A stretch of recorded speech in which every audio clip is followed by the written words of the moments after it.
Sir, जो आपकी organisation को मैं देखता हूँ, तो लगभग 165 ईयर ओल्ड ये ऑर्गेनाइज़ेशन है। हुँ, हुँ।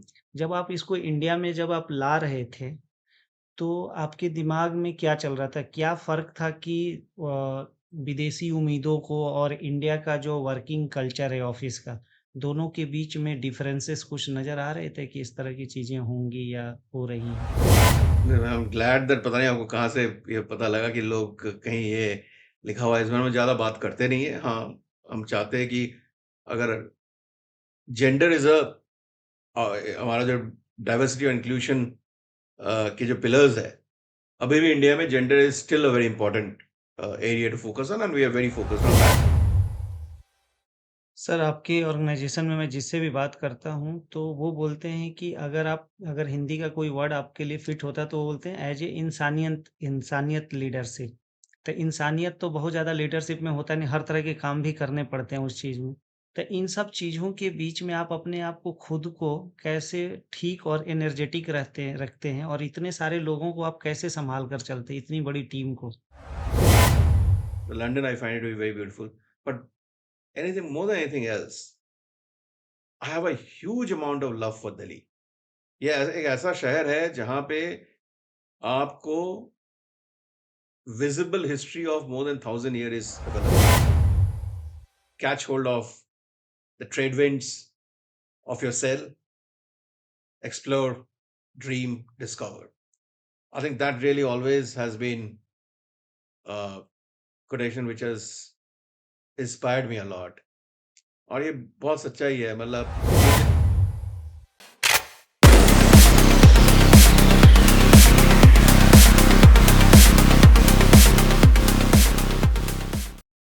नमस्कार दोस्तों, आप सभी का स्वागत है leadership unfiltered with Ranjit Tiwari में। आज मैं एक ऐसे एचआर लीडर से आप लोगों को मिलवाने वाला हूं, जिन्होंने एचआर के डिफिनीशन को पूरी तरह से उन्होंने कॉरपोरेट जगत में चेंज कर दिया। आज के डेट में एचआर एक इनके लिए एक डिपार्टमेंट ही नहीं रहा, इन्होंने एक संस्कृति और एक विश्वास का प्रतीक बनाया और उनका नाम है कौशिक चक्रवर्ती सर, जो कि आज के डेट में सावेल्स इंडिया में सीपीओ के तौर पर सर काम कर रहे हैं। सर ने सबसे पहले अपनी जर्नी जो है वो ब्लू डॉट से एज ए ट्रेनी इन्होंने स्टार्ट किया। उसके बाद इन्होंने कभी पीछे मुड़कर नहीं देखा। इसके बाद इन्होंने मैक्स न्यूयॉर्क लाइफ, उसके बाद इन्होंने एक-एक करके बहुत सारी कंपनी जैसे आईसीआईसी पोटेंशियल हो गया, आरबीएस हो गया और जेएलएल में काम किया। आज के डेट में जैसा कि मैंने बताया आपको कि स्वालिस स्वालिस इंडिया में as a HR head, as a CPO के तौर पर काम कर रहे हैं। इन्होंने सबसे पहले महिलाओं के लिए अपने कॉर्पोरेट में 2021 में एक पॉलिसी लेकर आए, जिसके थ्रू इन्होंने जितने भी अपने प्लेसमेंट एजेंसी थे, जो वेंडर थे, उनको उन्होंने 1% एक्स्ट्रा रिवॉर्ड कह लें या उनको इंसेंटिव के तौर पर देना चालू किया, ताकि वो ज़्यादा से ज़्यादा फीमेल लीडर्स को इनके कॉर्पोरेट में ला पाएँ। इस तरह से इन्होंने महिलाओं के लिए एक बहुत बड़ा काम किया। इन सब के अलावे जब मैं इनके कॉर्पोरेट में मैं देखता हूँ, तो इन्होंने मेंटर मॉम्स एंड मी, इस तरह के भी बहुत सारे प्रोग्राम लेकर आए, जिससे कि महिलाओं के लिए काफ़ी अच्छा रहा। तो चलिए मैं आप लोगों के एक ऐसे लीडर से मिलवाता हूँ, जिनसे आप लोग बहुत कुछ सीखने को मिलेगा और हम लोग आगे भी इस तरह के लीडर से मिलते रहेंगे। नमस्कार सर। नमस्ते। अ, सर, आपकी जर्नी मैंने काफ़ी देखा, काफ़ी इंस्पायरिंग रही और तो मुझे लगा कि काफ़ी लोगों को आपसे एक बार मैं रूबरू करवाऊँ। तो सबसे पहले तहे दिल से धन्यवाद कि आपने इतना बिज़ी शेड्यूल में से थोड़ा-सा टाइम निकाल कर आप हमें दे रहे हैं। सर, मैं आपकी जब जर्नी देखता हूँ, तो आपने एज़ ए लीडरशिप में काफ़ी सालों से आप हैं। हुँ, हुँ। सो जितने भी आज के जो लीडर्स हैं, वो कौन-सी ऐसी चीज़ है जो कि वो एक लीडर के तौर पर वो नज़रअंदाज कर रहे हैं या उससे सबक नहीं ले रहे हैं और उनको लेना चाहिए? जो पूरे एंटायर में आपने देखा है और आज के जो जनरेशन के लीडर हैं, दोनों में क्या डिफरेंसेस थोड़े से आ रहे हैं? अ, तो मेरे हिसाब से जो एक लीडरशिप क्वालिटी जो सबसे बहुत ज़्यादा इम्पोर्टेंट है और कई बारी मिसिंग हो जाता है। और ख़ास करके जो आपने पूछा कि इस जनरेशन में जो दिखता नहीं है या होना चाहिए, वो है कि हम बातें तो करते हैं कि हमें वी पे इम्पोर्टेंस देना चाहिए और अपने आप पे, आई पे ज़्यादा इम्पोर्टेंस देना नहीं चाहिए। बट इंक्रीज़िंगली लीडरशिप में ये देखा जाता है कि आप अपने आप अपने ईगो से बाहर नहीं आ पाते, और जो नहीं आ पाते हैं, ना तो वो लॉन्ग टर्म में उनको सक्सेस मिलता है, और अगर वो है भी किसी पोज़ीशन पे, वहाँ पे वो ना तो खुद खुश रह सकते हैं, ना तो आस-पास के जो लोग हैं, वो खुश रहते हैं। और अगर आपने वो स्पेस नहीं क्रिएट किया एज़ अ लीडर, जहाँ पे खुशहाली दिखती हो या लोगों को अ, वो फ़ील हो, तो कभी भी आपको एज़ अ लीडर सक्सेस नहीं मिलेगा। और आज के जनरेशन में ये बहुत ज़्यादा देखने को मिलता है कि लोग अपने आप को बहुत ज़्यादा इम्पोर्टेंस दे देते हैं, और कुछ भी हुआ, ऐसा कुछ इंटरैक्शन हो गया या ऐसा कुछ सिचुएशन हो गया, जहाँ पे कहीं पे अपने आप को, आपके ईगो को, या कहीं पे कुछ ऐसा कुछ हर्ट हो गया, and then you give up. Okay, so I think what is very important in life is, as a leader, give less and less important to yourself. But what is important is self leadership. And one of the biggest element of self leadership is when we comes before I. It is easier said. हम सबने इस बारे में पढ़ा हुआ है, हम इस बारे में बात करते हैं, पर उतना ही वो डिफिकल्ट है। और लगातार यही देखने को आया है, और मैंने यही देखा है कि ये बहुत ज्यादा प्रेवलेंट है लोगों में, जहाँ पे आई से वो बाहर आ ही नहीं पाते। तो उनको सबक लेने की ज़रूरत है कि आई को छोड़कर वी में ज़्यादा फ़ोकस करें मतलब, हाँ आपके जी, हिसाब हाँ से। जी। अच्छा सर, जब भी मैं बहुत सारे लोगों से बात करता हूँ, मैं कोर एचआर तो नहीं हूँ, लेकिन जब भी एचआर की बात आती है, तो लोग ये बोलते हैं कि एचआर जो है सिर्फ़ एक पॉलिसी मेकिंग के तौर पर है। तो उसमें आप अपने लोगों की फीलिंग और कंपनी का जो काम करने का जो तरीका, जो काम है, उन दोनों के बीच में कैसे सामंजस्य बैठाकर रखते हैं एक-दूसरे के बीच में? ताकि लोगों की फीलिंग भी हर्ट ना हो और आपकी कंपनी का भी काम बड़े अच्छे से चलता रहे। देखिए, एचआर जो है, इसको पीपल फंक्शन भी कहा जाता है। ठीक है? तो सबसे बड़ी बात तो ये है कि एचआर में जो पीपल कनेक्ट वाला जो एलिमेंट है, लोगों से जो कनेक्ट बनाए रखना चाहिए, वो एचआर का की एलिमेंट है, और वो की ऑब्जेक्टिव भी होना चाहिए। और हाँ, आप जो कई बारी जो पॉलिसीज़ इम्पोर्टेंट है ऑर्गेनाइज़ेशन के लिए, मगर इसमें अगर जो ओवरऑल जो अम्ब्रेला होना चाहिए, थॉट प्रोसेस होना चाहिए, थीम होना चाहिए, एसेंस होना चाहिए, वो इसी चीज़ पे फ़ोकस होना चाहिए कि how well are we able to create a space where we are able to connect with people better, and within the organisation जो पीपल टू पीपल कनेक्ट है, वो बहुत ही स्ट्रांग हो हर तरीके से।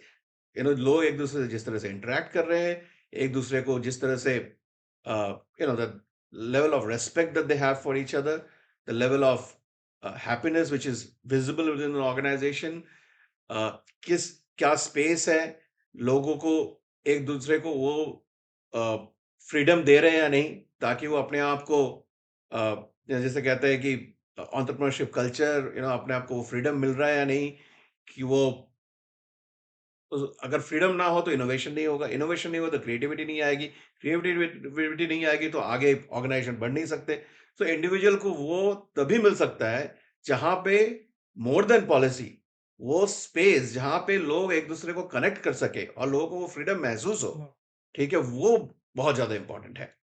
लोगों को अच्छा भी लगता होगा कि हमारी भी इम्पोर्टेंस ली जा रही है और सुनी जा रही है शायद उस तरह से भी। देखिए, वो तो आजकल के ज़माने में गिवन है कम्युनिकेशन में, ठीक है? Whether it is top down और इट इज़ बॉटम्स अप, ठीक है? आपको लगातार वो प्लेटफ़ॉर्म क्रिएट करना चाहिए, जहाँ पे जो सीनियर मैनेजमेंट है, वो आके, आप उसको टाउन हॉल का नाम दे दो, ऑल हैंड्स अ मीटअप बोल दो, आप कुछ भी इसका नाम दे दो, बट जहाँ पे ट्रांसपेरेंसी के साथ जो ऑर्गेनाइजेशन में हो रहा है, रिजल्ट हो और ऑर्गेनाइजेशन का ओवरऑल सिचुएशन हो, उसको शेयर किया जाए और लोगों को वो मौका मिले ताकि वो उस पूरे फ्रीडम के साथ कोई भी क्वेश्चन पूछे और उसका जवाब मैनेजमेंट दे सके। अदरवाइज ऑल्सो ये बहुत ज़रूरी है कि कंटीन्यूअस किसी भी चीज़ के लिए there has to be a continuous flow of information और ये हर तरीके से देखना चाहिए। आजकल बहुत कम ऐसे ऑर्गेनाइजेशन रह गए हैं आज के ज़माने में, फिर भी बहुत है इंडिया में। जैसे और वो हर तरीके से नज़र आ जाए मतलब देखना मैं जो बात आपसे कर रहा हूँ वो ये है कि कोई दीवार नहीं होना चाहिए, कोई बैरियर नहीं होना होना चाहिए। और वो अगर जो आपका जो वर्क प्लेस है उसके डिज़ाइन में भी नज़र आना चाहिए। ठीक है, आजकल वो केबिन कल्चर बिल्कुल ही मतलब दिखना नहीं चाहिए, जहाँ तक हो सके, ठीक है? और तो बिकॉज़ आप जिस तरह से आपका ऑफ़िस दिखता है, that's also reflection of what is the organisation all about. मैं आपके ऑफ़िस में मैंने विज़िट किया है तो वहाँ केबिन कल्चर है ही नहीं। बिल्कुल नहीं। सबसे पहले मैंने यही देखा जब आपके अंदर आपकी कॉर्पोरेट के अंदर जब मेरी एंट्री हुई, तो आपने बताया भी कि हमारे यहाँ मैं तो देख चुका था लेकिन फिर भी आपने जब बताया कि नहीं हमारे यहाँ तो केबिन कल्चर ही नहीं है, सब लोग ओपन प्लेटफ़ॉर्म पर यहाँ काम करते हैं।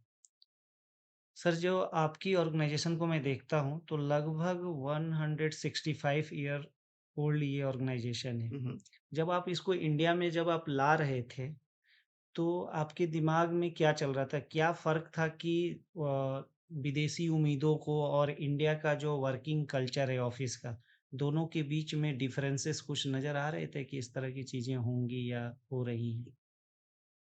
देखिए, हमारे पास तो हमारे इंडस्ट्री में हम जो भी है 170 साल पुरानी कंपनी है, बट हमारे जो कॉम्पिटिटर्स हैं, सारे इंडिया में 20 साल से ऊपर तब हो चुके थे सबको। एक तो हमारे को ये रिलेटिव एडवांटेज था कि एक एक्सपीरियंस था हमारे ग्लोबल एक्सपीरियंस था इतने सालों का। उसके साथ हम इंडिया में आए थे बट एक चीज़ हमारे लिए बिल्कुल हम क्लियर था कि इन टर्म्स ऑफ जो ऑर्गेनाइजेशनल कल्चर है, जिस तरह के पॉलिसीज़ होंगे ऑर्गेनाइजेशन में, वो should reflect a lot of progressiveness compared to others within as well as outside the industry in a very simplistic term.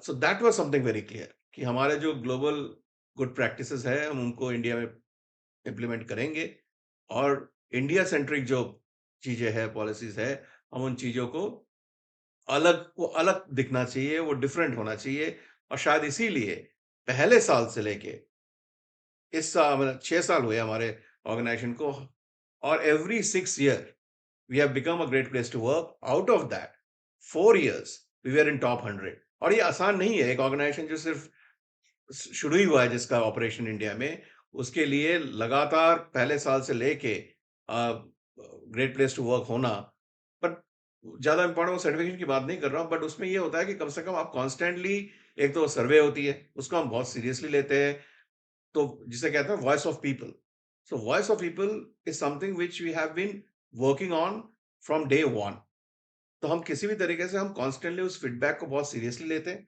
हर एक बिजनेस को अलग अलग से हम उस फीडबैक के तहत देखते हैं उसका डीब्रीफ होता है फिर उसके बारे में बातचीत होती है ऑब्जेक्टिव सेटिंग होती है पर्पस यही है कि एकदम पूरी ट्रांसपेरेंसी दिखना चाहिए ऑर्गेनाइजेशन में ठीक है और वो तभी होता है जब आप और वो इम्पोर्टेंस जो है ना वो इन सब छोटी छोटी चीजों से ही पता लगता है जब मैं आपको देखता हूँ तो मुझे लगता है कि सिर्फ़ बातें नहीं है, उसको आपको करके भी दिखाने के लिए हमेशा आप एक ललक के तौर पर लगे रहते हैं मतलब, जो वो कॉर्पोरेट में भी दिखता है आपके मैंने देखा है जो। हाँ कोशिश तो यही है और एक चीज ये है कि आप खोखला बातचीत करोगे तो अ, ज़्यादा दिन तक चीज़ें हाँ, वो कहीं भी वो सस्टेनेबल नहीं है और वो दिखना चाहिए अब जिस तरह से हम और ऐसा नहीं है कि अ, हमारे मतलब there is enough room for improvement बहुत कुछ करना बाकी है, बहुत कुछ करना पड़ेगा। As we speak the world around us is changing much faster than we what we ever thought. अगर हमने इंडिया ऑपरेशन अब अ, जब हमने 6-7 साल पहले शुरू किया था तब जिस तरह से उसके बीच में 2 साल का पैंडेमिक भी हो गई, ठीक है ना? बिल्कुल। तो वर्ल्ड में बहुत कुछ चल रहा जी, है। अब टेक्नोलॉजी फ्रंट में हमें दिख रहा है कि किस तरह के चेंजेस हो रहे हैं। अ, जैसे आप और इंडिया में तो खास करके अगर आप देखोगे पिछले 50 साल में जितने चेंजेस नहीं होगा और 50 साल में बहुत चेंजेस हुए हैं, ठीक है? और अगले 15 साल में उससे भी ज़्यादा चेंजेस नज़र आएँगे। तो आप ये सोचो कि आप किसी भी जनरेशन में हो, एक तो एक ऑर्गनाइज़ेशन को उस चेंजेस के साथ अपने आप को ग्रो करना पड़ेगा, ठीक है? उस चेंजेस के साथ उस फ्लो में रहना होगा। उस चीज़ों को हर तरीके से इनोवेशन हो, एडैप्टेबिलिटी हो, एम्ब्रेसमेंट जिसे कहते हैं in the right way, need to happen. सबसे बड़ी चैलेंज जो है, वो कई बारी लोगों को इस बारे में बात करते नहीं हैं या समझ नहीं आते क्योंकि हम जेन ज़ी करते रहते हैं। बट आज के डेट पे कभी कभी भी हिस्ट्री में ऐसा नहीं था।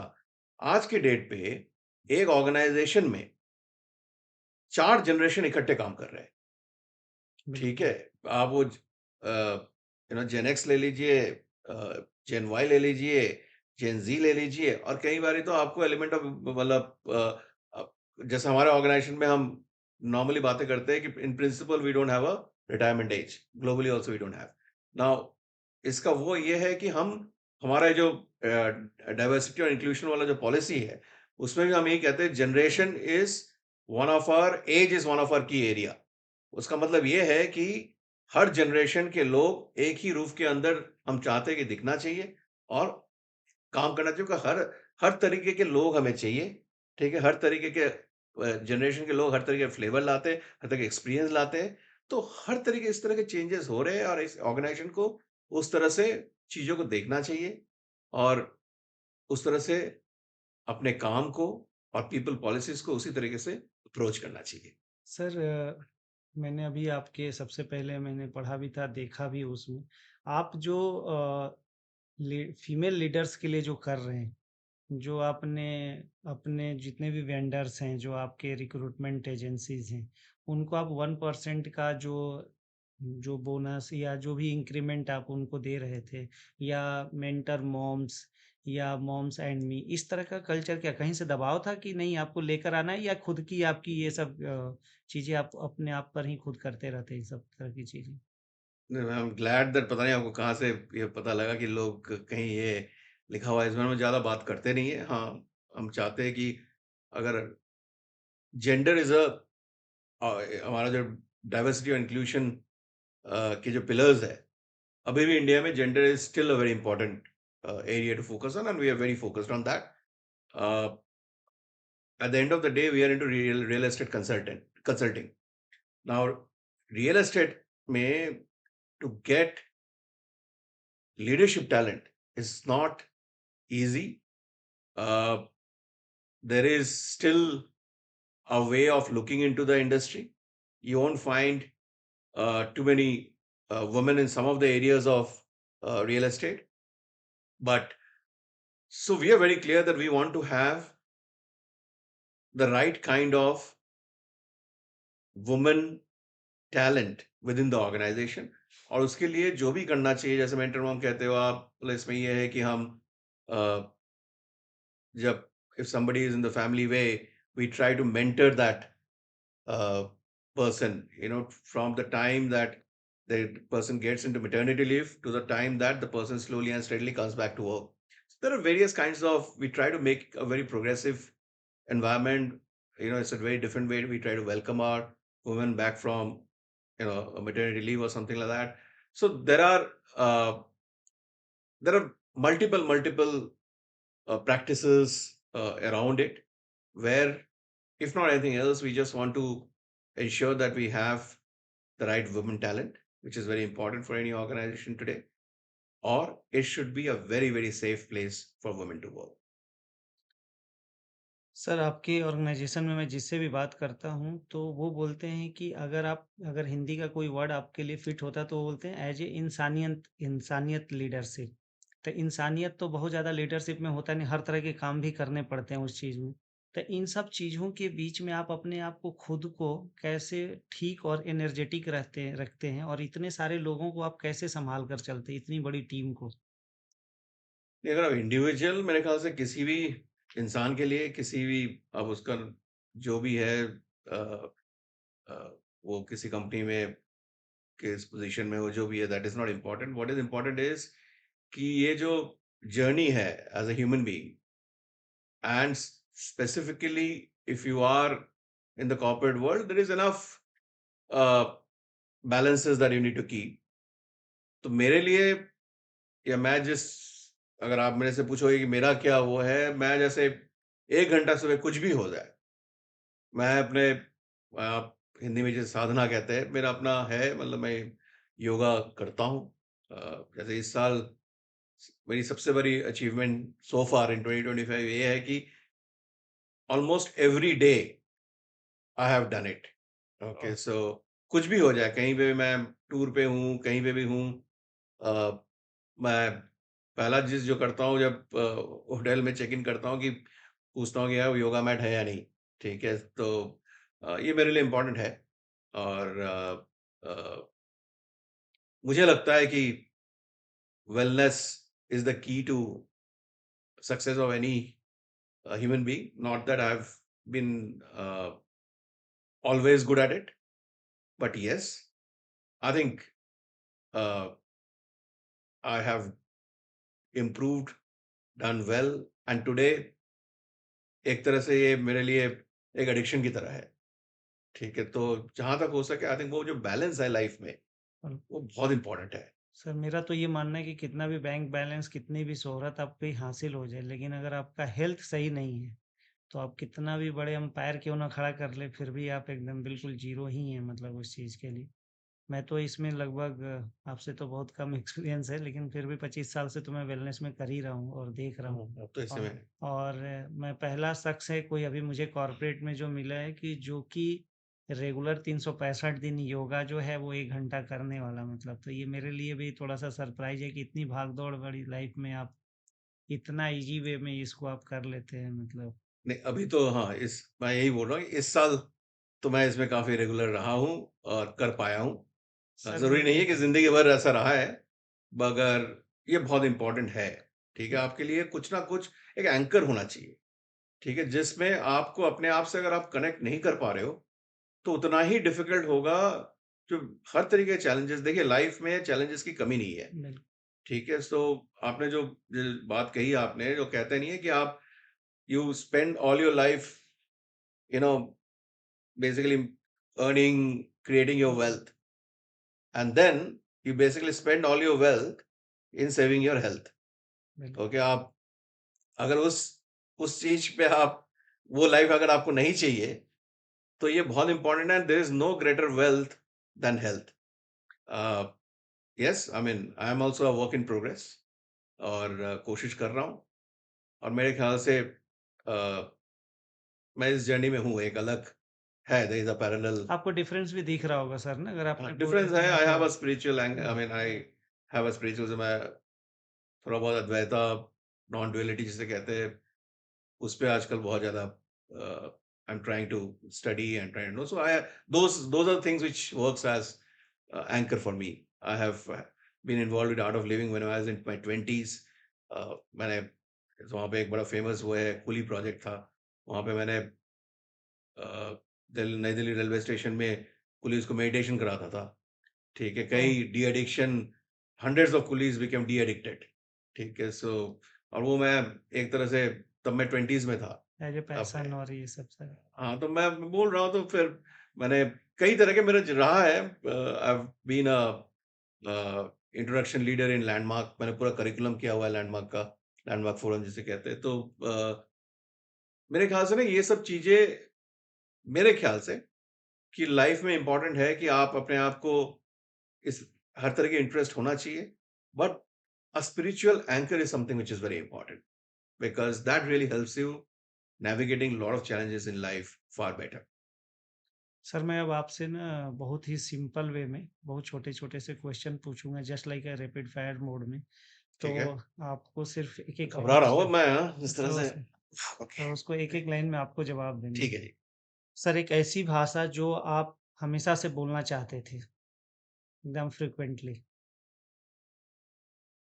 अम, मेरे ख्याल से फ्रेंच इज़ वन लैंग्वेज, पता नहीं, आई मीन किस लिए, बट एक था, बट मैंने आज तक कई बारी सोचा कि सीखूँगा पर सीख नहीं पाया। To me I think Paris is one of the most romantic city in the world, and मैं गया हूँ, मैं घूमा हूँ, बट और घूमना है। France I want to explore a lot मोर।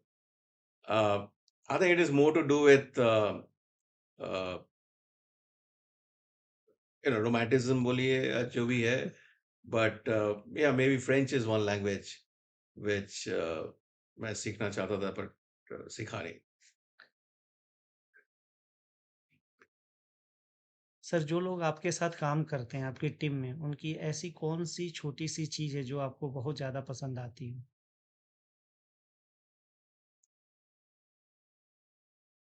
अम, तो मुझे जो नज़र आता है और मैं जिस चीज़ को हर वक़्त लोगों में तलाशने की कोशिश करता हूँ, कि सब में ना एक कोर इंटरेस्ट या पैशन है, ठीक है? और उस चीज़ को आपको पता होना चाहिए अगर आपकी टीम में है, वो क्या है? और दूसरा इस कई बारी उन इंसान को ही खुद को ही पता नहीं होता है कि मेरा कोर पैशन कहाँ पे है? और समव्हेयर फिर आपको वो मेरे ख़्याल से हेल्प करना चाहिए, या जो भी आप कहें फैसिलिटेट करना चाहिए कि उसको उस पैशन से वो जुड़े रहे और जुड़ने की कोशिश करे। तो ये चीज़ आप लोगों में मतलब सबसे छोटी चीज़ है जो आपको देखने को मिलता है अपनी टीम में। हाँ, मेरे ख़्याल से देखने को मिलता है, मतलब सब में एक पैशन है। वो क्या है वो, आप as a leader I think somewhere you need to find out, और वो तभी होगा जब आपको अपना खुद का पैशन मालूम हो। सर, अगर आज के डेट में अगर आप 20 साल के होते और आप करियर शुरू करने वाले होते, तो आप अपने आप को क्या सलाह देते आप? ये सुनने में बड़ा अजीब-सा लगेगा जो भी है। मेरे ख़्याल से एक ही सलाह देता कि बी फियरलेस इन लाइफ़, और मैं अपने बच्चों को भी यही बोलूँगा, और be fearless and try not to be a corporate slave.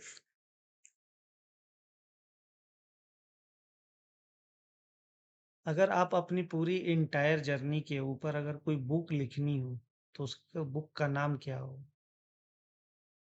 The corporate monk. इसका मतलब उसमें पूरी मॉन्क कुछ इज़ व्हाटएवर अ, सन्यास की तरह स सन्यासी या कॉर्पोरेट क सन्यासी बोलो या जो भी है। आई थिंक इसका वजह ये है कि कई चीज़ें ना कॉर्पोरेट में आप हर तरीके के सिचुएशन से आप गुज़रते हैं और गुज़रते हो, नेविगेट करते हो। आजकल रेज़िलेंस एज़ अ कॉम्पिटेंसी बहुत बातचीत हो रही है कोविड के बाद, कि resilience is very important, you one need to be रेज़िलेंट।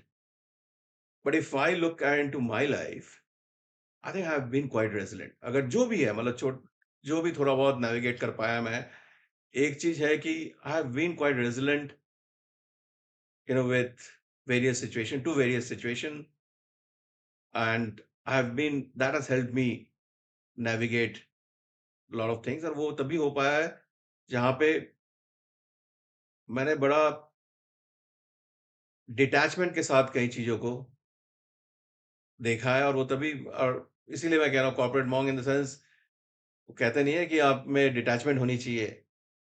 तो मैंने कभी भी अगर मैंने ये देखा है अप्रेज़ल अच्छा नहीं गया एक साथ, लोग क्या हालत हो जाती है, हर तरीके की मतलब सिचुएशन में आ जाते हैं।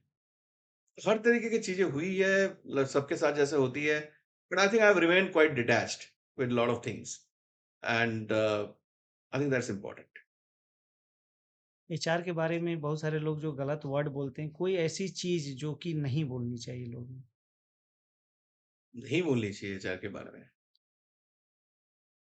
ये नहीं बोलनी चाहिए कि एचआर बिज़नेस नहीं है, ठीक है? कई बारी बिज़नेस को लगता है, और यू नो मैं जैसे हर बार यही बोलता हूँ कि बिज़नेस है क्या? ठीक है? Any business for that matter. Business is about people, nothing else. Okay. HR is about people. So HR is about business. So there is no distinction between HR and business. I think that is something which जो भी कहते हैं कि नहीं भाई HR support function है, HR business नहीं है, वो जो कहते हैं ना HR business partner is a key role in most organisation, that is truly a business partner. HR is nothing, but they are just business partner, and that is what exactly should be the spirit of HR also. Sir ऐसी कौन-सी आदत है जो हमेशा आपको इतना ज़्यादा energetic रखता है? वही मैंने जो कहा, मेरे ख्याल से वो सुबह का जो 1 घंटा होता है, वो मेरे लिए बहुत इंपॉर्टेंट है। सच्चाई तो ये है, और मेरे ख्याल say that really gives me a lot of energy for the day. अगर आपको एक दिन के लिए किसी लीडर की जगह पर हुँ, हुँ। अगर एज़ ए लीडरशिप काम करनी हो, तो वो कौन-सा लीडर होगा? जिनको मैं रिप्लेस करना चाहूँगा, हाँ। डोनाल्ड ट्रम्प, हू एल्स? इस दुनिया को बदलना है तो एक दिन में डोनाल्ड ट्रम्प ने जो किया था वो सारा कुछ, अगर आई एम जनरली मैं बोल रहा हूँ, मतलब it's not for the fun thing, but ya I mean he is the most powerful, I mean the president of America is the most powerful position. If I really want to have given a choice, why not experience that? तो आप भी tariff के लिए कुछ कर देंगे फिर उस तरह से। अब पता नहीं, ऑब्वियसली मतलब इंडिया के लिए तो करूँगा ही। अ, आपके अलावा एक टेडेक्स टॉक जो चाहते हैं कि सब देखें।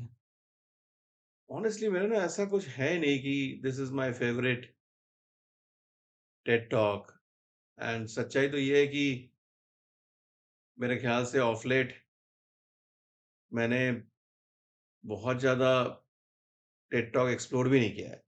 एक टाइम था मैंने खुद 5 टेड टॉक्स खुद ही दिया हुआ है, पर वो 10-12 साल हो गए। फिर मुझे लगा कि कुछ ज़्यादा ही हो रहा है टेडेक्स।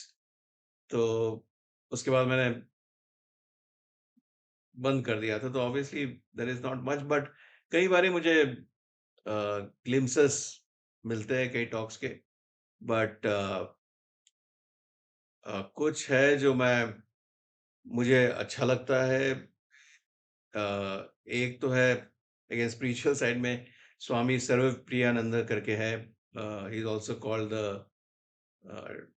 इस रामकृष्ण मिशन के न्यूयॉर्क का जो उनका सेंटर है, उसके हेड है। ओके। और वेदांता पे बात करते हैं। और I mean for a considerable period of time after my morning practice, I normally used to listen to him for 10 minutes or so. Oh! And yeah, I think more than today's talk, I will say that uh, please try to listen to him. And he gives a lot of insight on, uh, on Vedanta. आपने बहुत सारी चीज़ें इसमें तो बता दी है आपने। जैसे दिन की शुरुआत में सबसे ज़्यादा करने से पहले आप मतलब सबसे ज़्यादा करना क्या पसंद है आप? दिन की शुरुआत करनी हो तो किस चीज़ से ज़्यादा शुरू करना पसंद करते हैं? एक तो है कि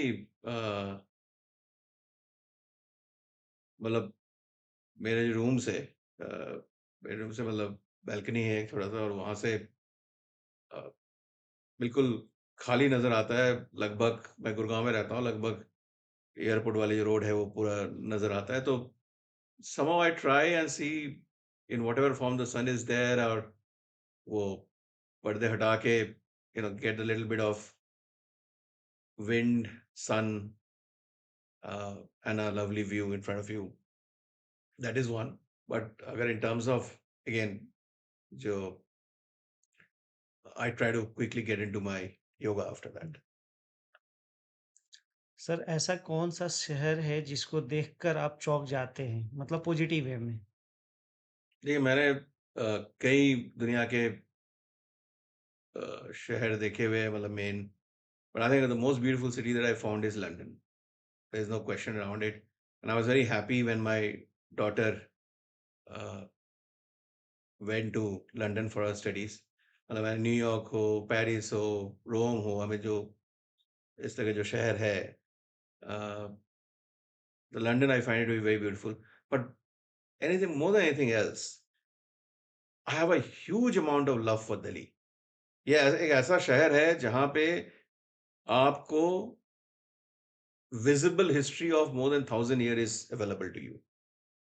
ऐसे बहुत कम शहर है। हमने कई चीज़ें शायद उतनी अच्छी तरह से मेंटेन नहीं किया हुआ है।